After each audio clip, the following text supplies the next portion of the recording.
E aí, clã, bora passar medo junto? Hoje com mais um relato de seguidor. Como eu não sei se eu posso ou não falar os nomes, eu vou alterá-los. E tudo começou assim. Eu tinha 7 anos na época e morava em Campos do Jordão com a minha mãe, meus 2 irmãos e minha irmã. Minha irmã mais nova tinha 9 anos e meu irmão mais novo tinha 6. Naquela época, tudo corria bem em nossa família e todo mundo estava junto. Aí, um certo mês, que eu não lembro muito bem, muitas coisas aconteceram em casa. Nós morávamos em uma casa assombrada pelo antigo dono. Ele mudava as estações de rádio muitas vezes enquanto ouvíamos músicas. Na época, era rap nacional que estava na moda, isso em 2005, pelo que eu me lembro um pouco. Fora isso, tudo era normal. Para quem já tinha se acostumado com a presença do antigo dono, que fazia aparições e algumas vezes para minha mãe, na porta do quarto ou andando pela casa.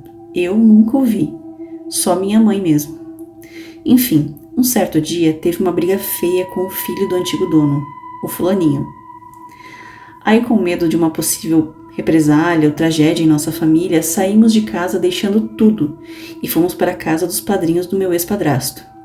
Se não me engano, foi no segundo dia, em uma noite. Comemos, assistimos TV um pouco, tudo normal. Mas naquela noite, tudo isso iria mudar. Fomos dormir e fazer nossas orações, como de costume, antes de nos deitarmos. Sempre fazíamos isso, todos nós. Terminamos, minha mãe e meu ex-padrasto dormiram na cama e eu e meus irmãos no colchão.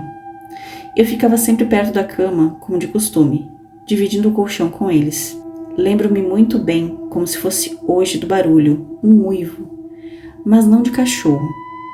Cada vez que o barulho ficava mais alto, meu corpo ficava mais rígido e gelado como pedra.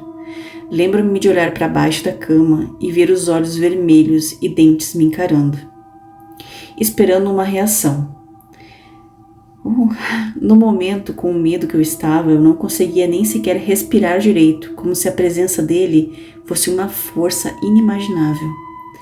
Uma das coisas que eu não consigo explicar para mim mesmo até hoje.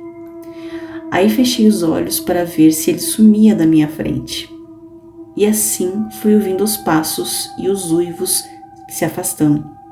Mas mesmo assim parecia estar muito mais perto. Quando percebi que ele estava mais longe, vi meu irmão em pé, de frente para o lobisomem. Meu irmão na época relatou que estava com um anjo ao lado dele. Eu, vendo a cena, não conseguia mover nenhum músculo, pois ainda estava gelado e paralisado com aquele olhar na minha cabeça. Aí os dois, o lobisomem e o meu irmão, foram em direção à porta.